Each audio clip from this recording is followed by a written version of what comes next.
Shalom, everybody. Welcome to a new video.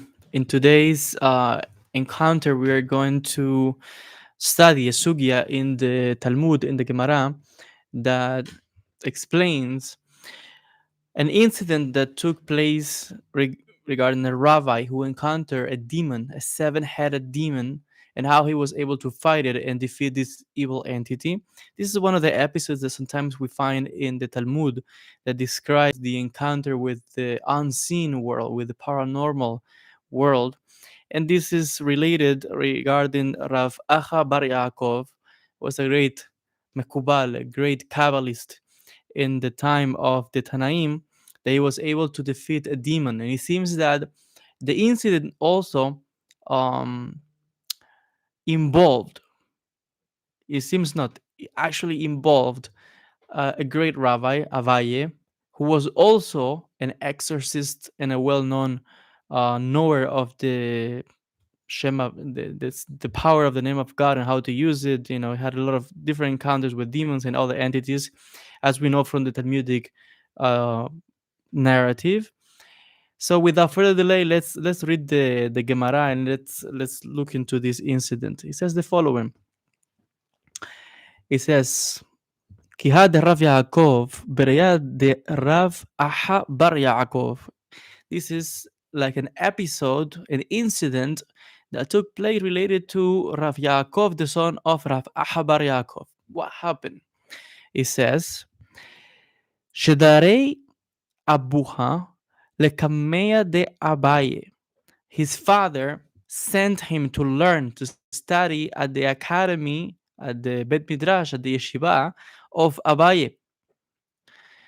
Kiata, he says that now, at the moment that his son came back, right, after spending time learning under one of the greatest, one of the great Jewish rabbis, sages in history, Abaye, when the son of Rav Aha Bar Yaakov came back, the Gemara says the following.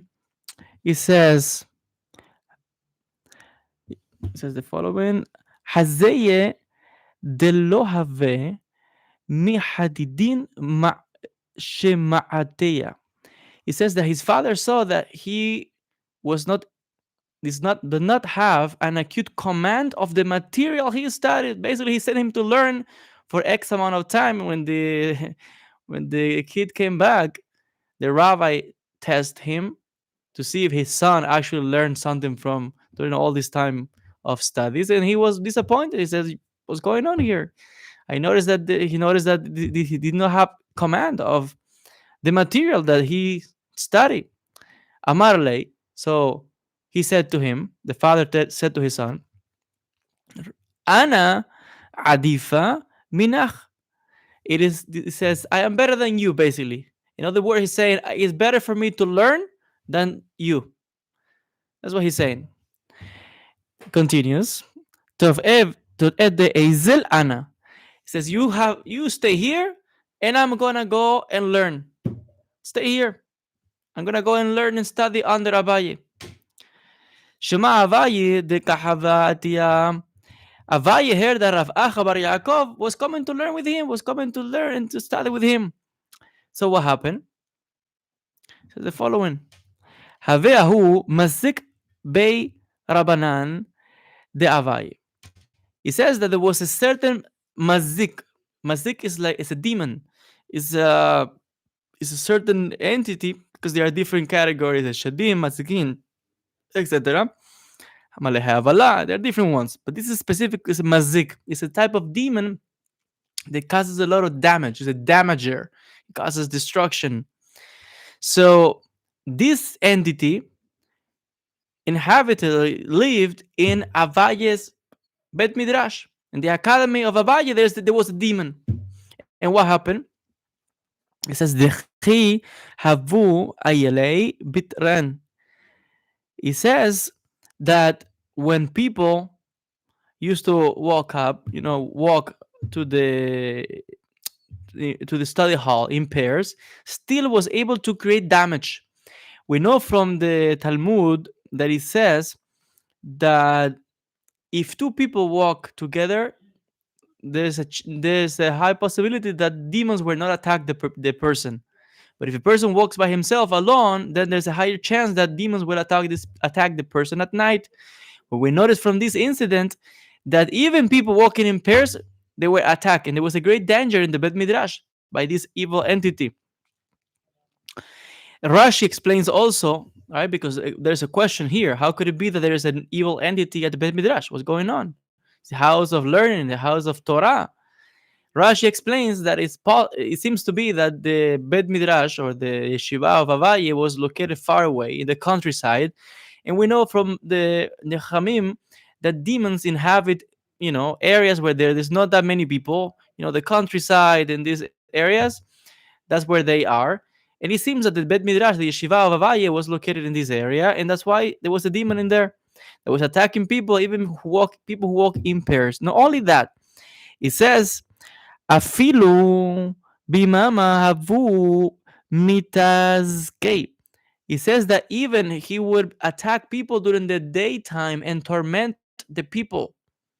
So this is a demon that usually evil entities go out at night, but this demon show up during the day as well. It shows us that was a very powerful entity, and it is well known that that the night is the perfect time when all the negative dark negative forces gain a lot of power, a lot of strength. Specifically, what we call in the Kabbalah during Ben Devent is the time of twilight, and the moment that night comes in, that moment in which there's a break, right, between the sunset and the coming of the night.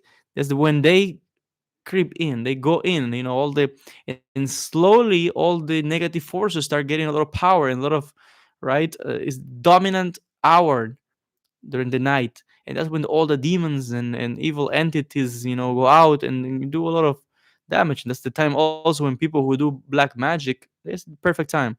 But what we get from this incident here in the Talmud, in Kiddushin Chavted 29b, is that this evil entity, this demon, not only attack people at night, but also during the day. So this is telling us that clearly this was a demon who had power, very powerful entity. It says the following: Amar lahu. Avaye said to his students once he find out that Rabbi Aha Bar Yaakov was coming to learn at the academy. Avaye said the following to his students. He says, "Lo le'etiv lei an inash ushpizah." He said, no one should invite Rav Aha Bar Yaakov. No one should offer him a place to stay. Why? Because he's trying to force this rabbi to go and stay in the Bet Midrash where the demon is, right? He wants him to spend the night in the Bet Midrash and to sleep there where the evil entity is located. What's going on? How could it be that Rabbi is trying to do such a thing? He says, Efshar de mitrahesh nisa. Perhaps he's saying a miracle will occur. So Abai is thinking that perhaps in the merit of the Kedusha, of the holiness of the Torah of Rav Aha Bar Yaakov, he will be able to kill the demon. It will be a miracle, and what will happen is that they will get rid of the demon, the evil entity. Of course, there's a series of questions that arise right here on the spot. How could it be that Abaye, will, put Rav Aha's Bar Yaakov's life in danger to send him to a place that he knows there is a demon? Because he seems he's not sure that he will be able to kill the demon. He says perhaps, ifshar. Also, what's going on? We know that Abaye himself was a great rabbi, the head of the academy. Not only that, we know from other sources in the Talmud that Abaye himself was an exorcist. He was a Kabbalist. He had encounters with demons, and demons just saw him and run away from him, such as the power of Abaye. So what's going on? How could it be that Abaye was not able to exorcise and kill this demon and take him away from the Bet Midrash? So there's a lot of questions right here that I will try to answer later. Let's continue reading the story. It says the following. Al-Bat be'ahu be'i Rabbanan. So it happened then that Rav Rav Aha went, and what he slept in this study hall. I mean, he slept in the Bet Midrash, in the yeshiva. He stayed there. He slept, and what happened during the night? It happened. It says it happened the following. It says, "Idami le betanina de shib'a reshvateya." It says that there is a demon that appeared to him as a seven-headed serpent. Imagine Rav Aha Bar Yaakov. He's sleeping in the Bet Midrash, the middle of the night. I will guess probably it was past midnight, close to 2, 3 a.m., 3:30. That's the time in which a lot of paranormal activity usually happens. And what happened that, voila, there is this entity that appeared to Rav Aha Bar Yaakov while he was sleeping. And not only woke him up, but he says that he saw the demon, the mazik, with his own eyes. So I want to point something. For the demon to be able to show himself, it's not any entity. Because a lot of people who have this sensibility can feel the spirits and they're aware of certain things. But when an entity shows himself to someone else, to a person, that means that the entity has a lot of power, a lot of energy also to materialize and to show himself so someone else can see him. That means also there is a very powerful demon. So he was able to show himself to this rabbi, to Rav Bar Yaakov. So we're talking about here a very powerful entity. And not only that, the demon showed himself as a seven-headed serpent. There's no mistake here that it shows a serpent, which is symbol of Satan, and also a seven-headed serpent. It is clear from this narrative that this demon was not trying to play games or just I see a shadow. No.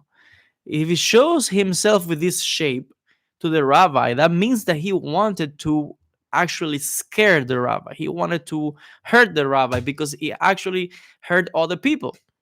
And if he showed himself as a serpent with seven heads, certainly this demon was very powerful, had such abilities, and certainly wanted to hurt the rabbi. And I just want to point out that demons have the ability to shape shift, meaning they can take any form, different forms, different shapes. So the demon could have shown himself in a different shape if he wanted to be friendly, but we can see that he didn't want to be friendly. He wanted to actually create problems. He attacked people before, so he wanted to attack the rabbi, and he wanted to do it in a high level. Seven-headed serpent. Imagine what happened. Let's keep reading. It says the following. It says, Kol keri'ah dechara. What happened is that with every bow that he took, it says the following, Natar had reishe. One of the serpent's heads fell off, meaning Rav Aha Bar Yaakov didn't run away. It was mamash talking about a great rabbi, great mekubal, a lot of merit. And you know what he did? He started to pray, tefillah. And with every bow and every prostration he was doing to Akadosh Baruch Hu, to Hashem, one of the heads of the serpent was cut off until eventually he killed it completely. And he says the following: the next day, Amar lahu, Amar lahu lemahir. The next day, Rav Aha Bar Yaakov went to see Avaye and to his students. And he said, Ilo itrahesh nisa. If a miracle had not taken place, what would happen? Sakintin, you would have endangered me. Basically, he's saying, if a miracle wouldn't have happened, I wouldn't be here just talking to you, because I would have been killed by this very horrible and terrifying demon, this entity. There's a few things that we can derive from this story, and I just want to point out, trying to explain what's going on in this narrative here in the Talmud.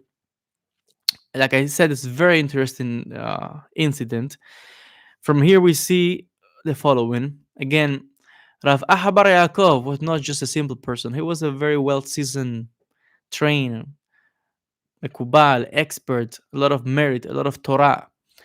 We know from this, the Hamim explain that it seems to be that Avaya was not sure 100% that a miracle will take place. He didn't know. But yet, he trusted the person that he chose to sleep in the Bet Midrash. Rav Ahabar Yaakov certainly was a great Talmid Chacham, had a great merit, a lot of Torah, a lot of Kedusha. And we know that where there is Kedusha, impurity cannot be in the same place, in the same room. And this is the case of Rav Ahabar Yaakov, was a great Talmid Chacham, a great expert, a great expert in the hidden mysteries, Sotanistar, and was able to defeat this entity, and a miracle was performed for him. And again, I want to point out there's a lot of people today in the Jewish world, outside of the Jewish world, that they say that they're being tormented by demons and by evil spirits, and by there's a lot of paranormal activity in their homes and things like this. What people don't realize is that one of the greatest ways of protection is Talmud Torah, to learn Torah. A person who learns Torah is creating, is making himself or herself into a merkava, a vehicle in which the divinity resides, the Shekhinah is on that person, and therefore that's a protection. That's why highest level of protection is the person who learns Torah. This is the case of a great rabbi like Rab Ahabar Yaakov. Not only that, a person cannot be afraid when these things happen, but a person must put his trust, his emunah, bitachon, on HaKadosh Baruch Hu. You cannot call yourself a believer that I believe in Hashem, I pray to Hashem, and when you have a scary incident like this one or any other circumstance, you run away. What are you talking about? What kind of believer is this? So in the case of Rav Ahabar Yaakov, definitely, he immediately started to pray. This teaches something else.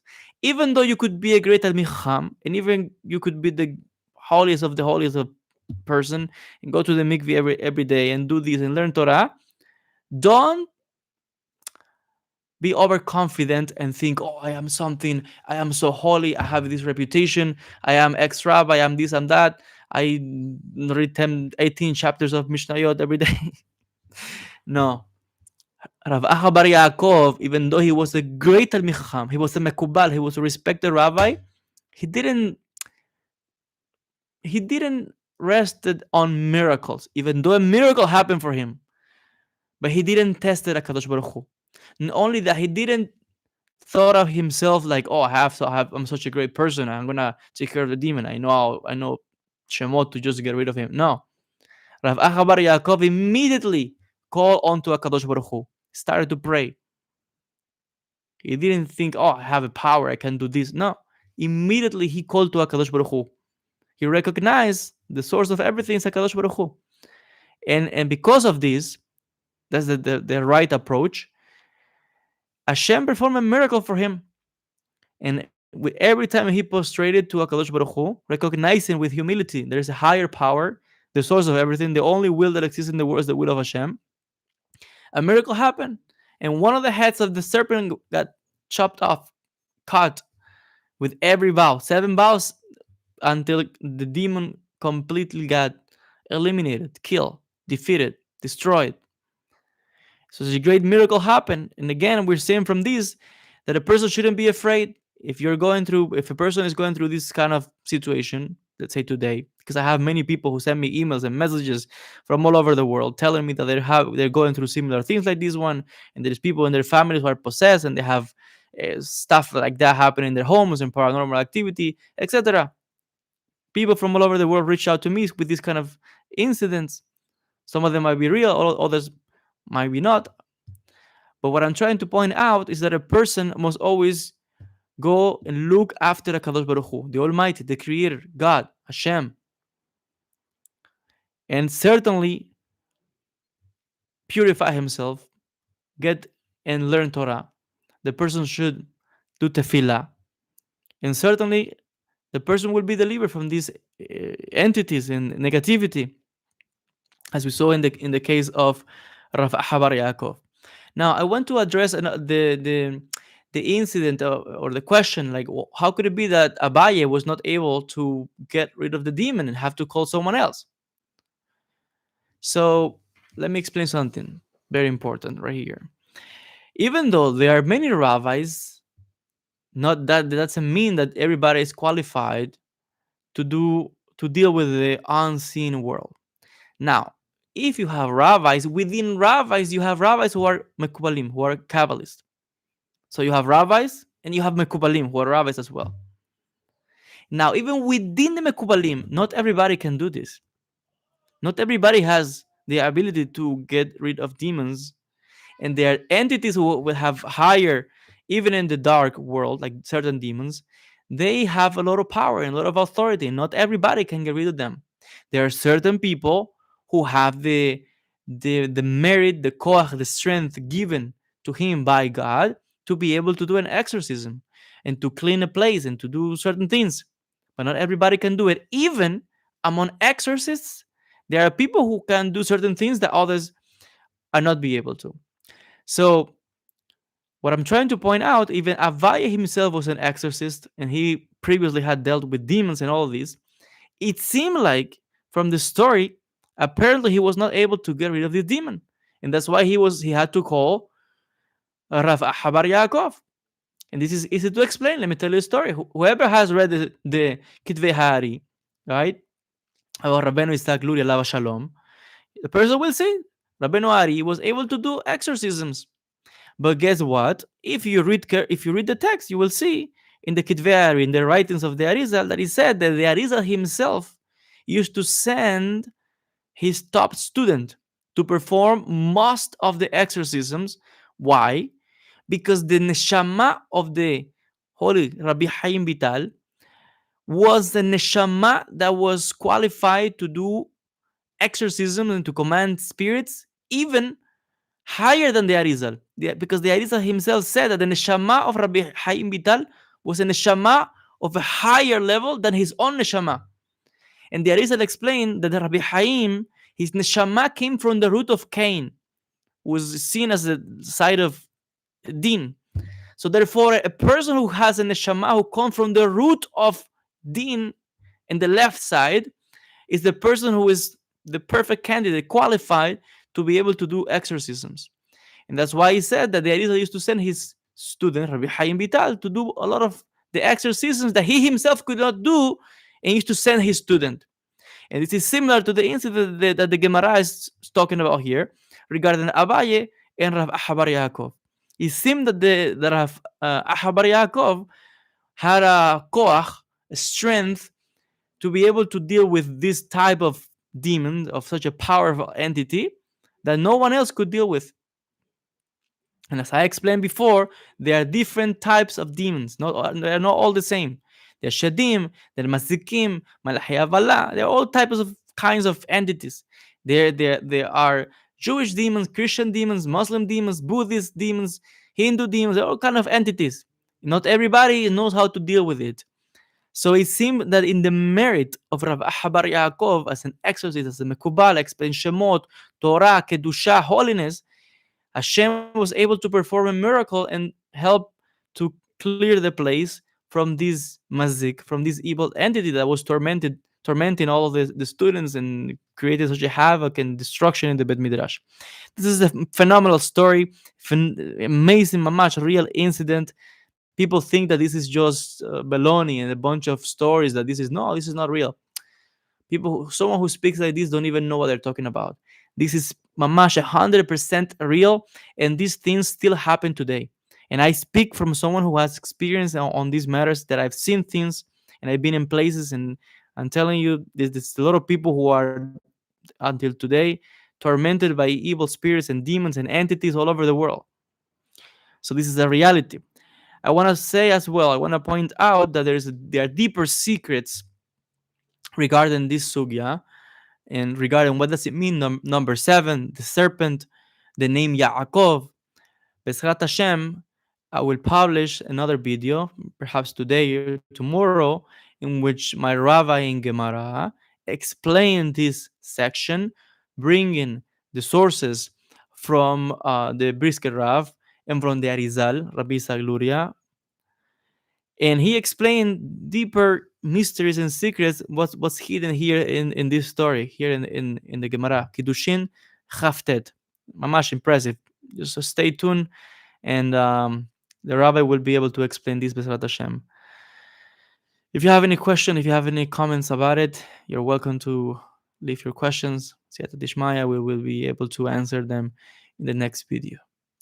Thank you so much. Greetings from the holy city of Jerusalem, Israel. See you in the next video. Shalom.